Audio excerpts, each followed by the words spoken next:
Banyak orang pengen kaya, tapi hanya fokus belajar bagaimana caranya untuk kaya. Padahal sebelum Anda belajar bagaimana caranya jadi kaya, yang perlu pertama kali dilakukan adalah membereskan penghambat atau hal yang menghambat seseorang jadi kaya. Karena ketika hambatan itu dibereskan, maka akan lebih mudah belajar jadi orang kaya. Nah, salah satu hal yang menghambat adalah belief system yang menghambat kelimpahan. Dan itu biasanya sudah ada sejak kecil, karena pada saat kecil, orang tua atas ketidakmengertiannya memberikan nasihat yang kurang tepat. Contohnya, nah belajar yang rajin, nanti cari uang tuh susah, cari kerja tuh susah. Nah, ketika itu masuk ke bawah sadar, karena diinformasikan berulang-ulang, maka ketika dewasa dia punya database, punya prasangka bahwa cari uang itu susah, cari kerja itu susah, dan itu menjadi sebuah realita. Saya pun dulu mengalami demikian.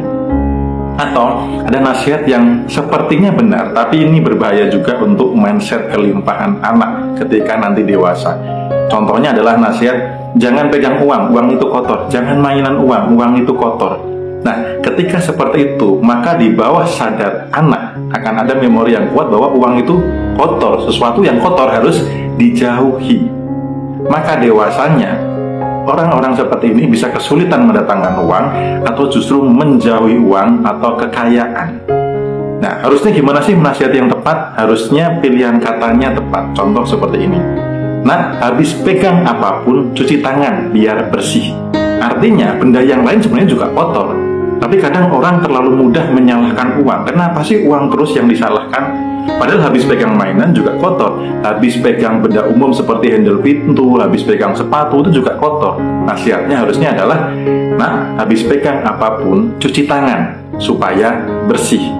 Lalu contoh lagi, supaya tidak menasihati cari uang itu susah, bahwa besok kerja itu susah. Bagaimana?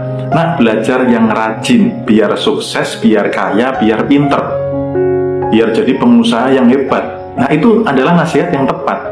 Jadi, buat Anda sebagai orang tua, hindari menasihati anak yang diembel-embeli belakangnya negatif. Karena ketika itu masuk ke bawah sadar, itu akan cenderung menjadi realita kehidupan saat ini. Nah, bagi Anda yang sudah dewasa, Anda merasa susah cari uang, susah cari kerja, kemudian Anda menjauh dari kekayaan, kesulitan mendatangkan uang, bereskan dulu belief system yang menghambat Anda kaya. Karena ketika belief system Anda beres, maka Anda lebih mudah untuk kaya. Dan ingat, happy hoki, makin happy, makin hoki. Terkait dengan keberadaan di luar negeri, bahwa di luar negeri ada uang banyak, itu lebih kepada rezeki Anda masih horizontal, gitu. Ya, Anda merasa atau menetapkan atau memprasangkai bahwa uang yang banyak itu adanya di luar negeri. Di Indo itu nggak banyak. Di Indo itu nyari uang susah. Sebenarnya itu yang terbentuk belief systemnya.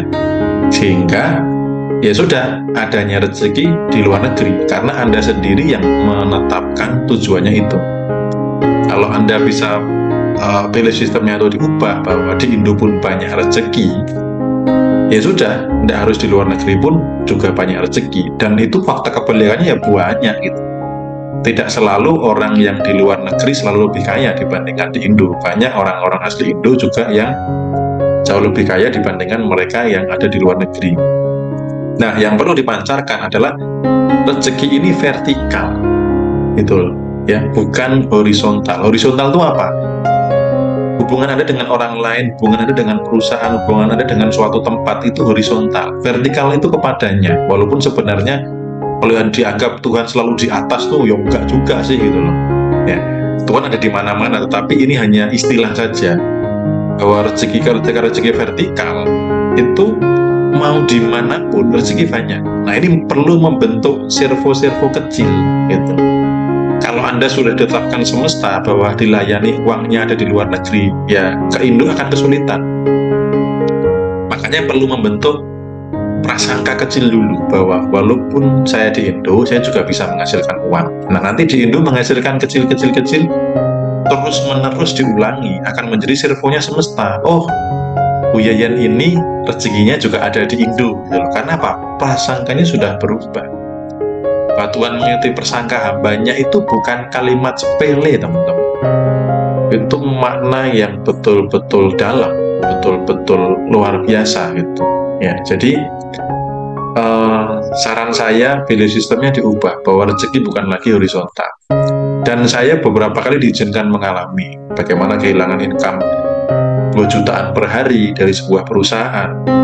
Ketika saya dalam tanda kutip penderita, wajarnya manusia ya kecewa dengan keputusan perusahaan. Tapi nggak perlu lama, karena saya melampaui penderitaan dan ngerti kehendaknya gitu. Kan kamu sering ngomong, jadi kehendaknya apa? Kan kamu sering ngomong rezeki itu vertikal bukan horizontal. Nah, coba kamu alami sekarang. Ya, apakah rezekimu di tangan perusahaan A atau di tanganku? Di tanganku, di tangannya. Pokoknya Tuhan, kalau memang begitu, saya alami, saya lampaui penderitaan ini. 4 bulan saya hampir nggak ada income, santai saja. Santai saja, tapi di situ ketika saya ada waktu untuk sendiri, ya kemudian mengakses higher self, intuisi, diberikan petunjuk.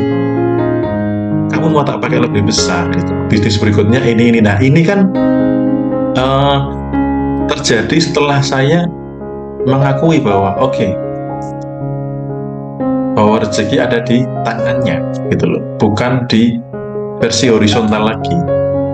Nah, teman-teman, ini buat semuanya juga ya. Kalau teman-teman nanti masih horizontal, Anda merasa rezeki ada di perusahaan A, maka ketika Anda sudah tidak di perusahaan A, siap-siap kehilangan rezeki. Karena prasangka Anda begitu. Tapi kalau rezeki itu di tangannya, Anda nggak di perusahaan A, akan dikasih rezeki. Tinggal percaya nggak sama sang sumber itu. Tinggal mau percaya nggak. Kalau nggak mau percaya, ya nggak akan terjadi. Gitu. Makanya jangan ada keraguan lagi kepadanya gitu. Makanya mendekat itu salah satu kunci utama itu. Ya, saya pernah memberikan sentilan voice note yang lumayan agak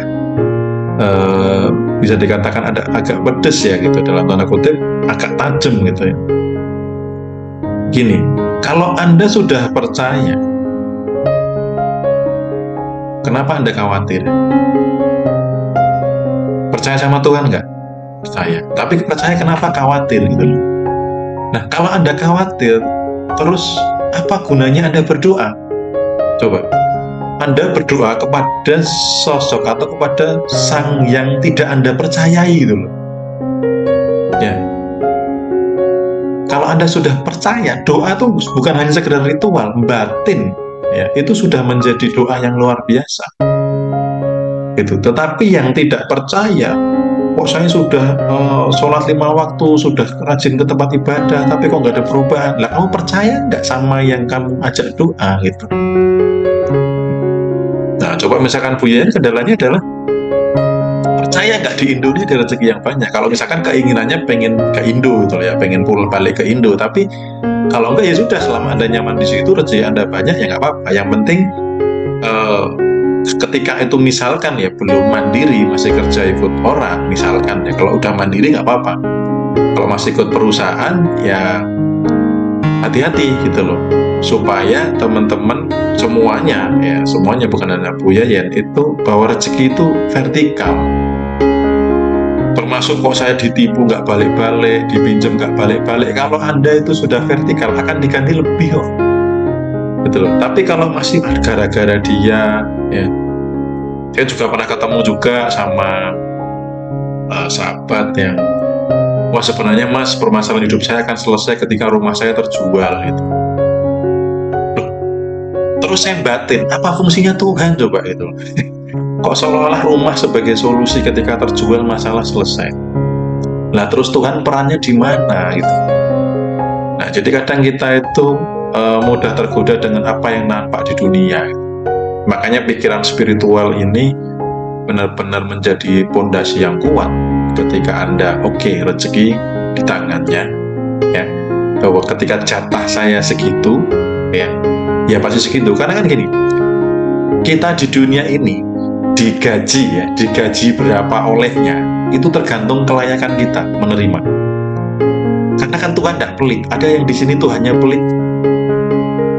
Ada. Ya, saya yakin nggak ada. Ya, nggak ada yang Tuhannya pelit. Artinya apa? Kalau Anda layak diberi lebih, Anda pasti diberi lebih. Jadi simpelnya Happy Hoki ini melayakkan diri untuk diamani lebih banyak. Dengan cara semua materi itu untuk melayakkan diri. karena mindsetnya sudah benar, sudah dekat betul dengan sang sumber rezeki, sudah rezekinya sudah vertikal dan lain sebagainya gitu. Jadi saya pun sampai sekarang sudah nggak ada kekhawatiran tentang uang gitu loh, karena Tuhan tidak pelit kok. Tuhan itu mau kasih kok sesuai kelayakan saya. Kalau saya layaknya baru nerima misalkan 1 miliar, ya kalau saya pengen lebih ya tugas saya melayakkan lagi, melayakkan untuk 2 miliar atau puluhan miliar atau ratusan miliar gitu, atau triliun gitu. Kalau saya belum dapat triliun berarti saya belum layak. Nah, tugas teman-teman bagaimana supaya layak diamanai lebih. Hanya sesimpel itu sebenarnya, algoritmanya hanya seperti itu.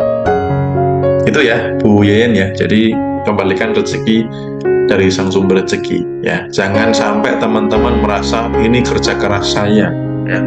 Ini karena saya begini, karena saya begini.